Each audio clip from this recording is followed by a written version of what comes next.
আসসালামু আলাইকুম। Hello everyone, welcome back to my channel. আশা করছি সবাই খুব ভালো আছেন। আজকে টমেটো দিয়ে ডিম ভুনার একটা রেসিপি নিয়ে হাজির হয়েছি। এভাবে ডিম ভুনা করলে আপনারা পরোটার সাথে, পোলাওয়ের সাথে এবং ভাতের সাথে খুব ভালোভাবে খেতে পারবেন। তো চলুন রেসিপিটা দেখে নিই। প্রথমে আমি ডিমগুলো সেদ্ধ করে নিব। এই জন্য একটা কুকারে দিয়ে দিচ্ছি ডিম। আমি এখানে 4টা ডিম ব্যবহার করেছি। আপনারা চাইলে কম বেশি করে ব্যবহার করতে পারেন, কোনো সমস্যা নেই। এ পর্যায়ে দিয়ে দিচ্ছি সামান্য পরিমাণে লবণ এবং ভিনেগার দিয়ে ডিম সেদ্ধ করলে ডিমের খোসা ছাড়াতে কোনো অসুবিধা হয় না। তো ঢাকনা দিয়ে আমি রেখে দিচ্ছি 6 থেকে 7 মিনিট, যাতে ডিমটা ভালোভাবে সেদ্ধ হয়ে যায়। আপনারা যদি হাফ বয়েল করতে চান সেক্ষেত্রে 5 মিনিট সময় লাগবে, এবং ফুল বয়েল করতে হলে 6 থেকে 7 মিনিট সময় লাগবে। তো আমার ডিমটা সেদ্ধ হয়ে গেছে, এবার আমি উঠিয়ে নিচ্ছি। ডিমটা উঠিয়ে নিয়ে সাথে সাথে আমি ঠান্ডা পানি দিয়ে ধুয়ে নেব। গরম ডিম সাথে সাথে ঠান্ডা পানিতে দিলে ডিমের খোসা ছাড়াতে অনেক সুবিধা হয়। তো এই পর্যায়ে আমার ডিমটা ঠান্ডা হয়ে গেছে, আমি ডিম থেকে খোসাটা ছাড়িয়ে নিচ্ছি।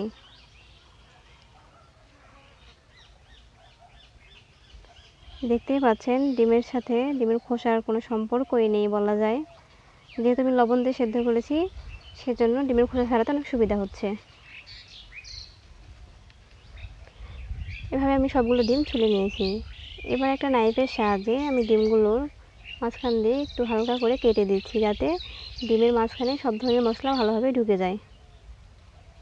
এ পর্যায়ে চুলায় একটা কুকার বসিয়ে দিয়েছি এবং দিয়ে দিচ্ছি রান্নার তেল। আমি এখানে সয়াবিন তেল ব্যবহার করেছি, আপনারা চাইলে সরিষার তেলও ব্যবহার করতে পারেন, কোনো সমস্যা নেই।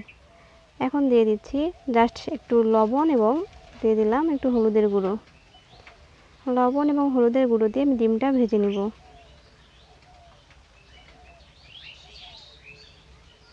এখন আমি দিয়ে দিচ্ছি ধুয়ে রাখা ডিমগুলো।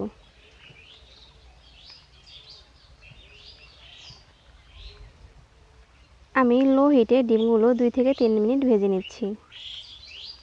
আপনারা চাইলে একটু লাল করেও ভাজতে পারেন, কোনো সমস্যা নেই। আমি একটু হালকা ভাজি করে নিয়েছি।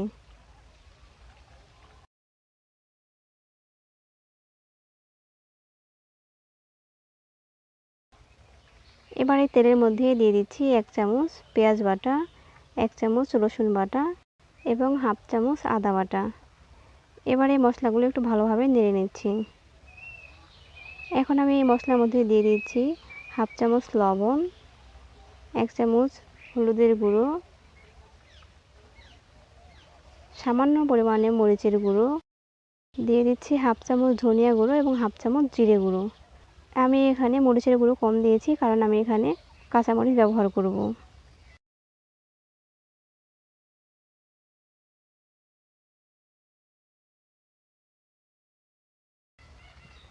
এই পর্যায়ে সামান্য একটু পানি দিয়ে দিচ্ছি, যাতে মশলাটা নিচে লেগে না যায়।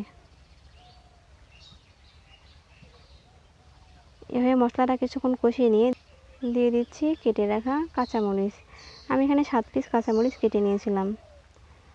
এবার আমি এখানে দিয়ে দিচ্ছি টমেটো। আমি এখানে 3টে টমেটো একটু চিকন করে কেটে নিয়েছি। এবার টমেটো এবং মশলাগুলো ভালোভাবে নেড়েচেড়ে কিছুক্ষণ কষিয়ে নিব।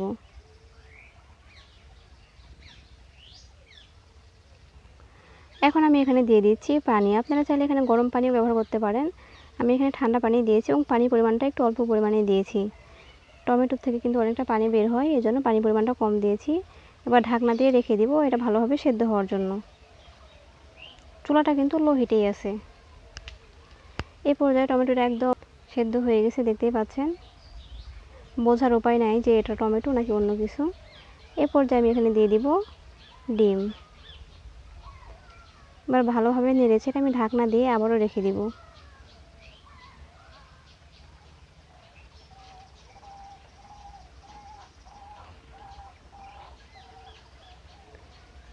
একইভাবে আবারও কিছুক্ষণ রান্না করার পরে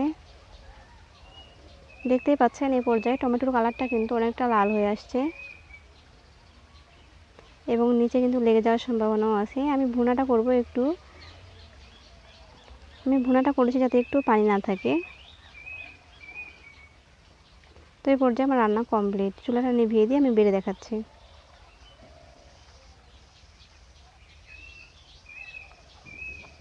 এ পর্যায়ে আমি দিয়ে দিচ্ছি ধনিয়া পাতা কুচি। ধনিয়া পাতা কুচি দিয়ে তরকারিটা আমি নামিয়ে ফেলবো।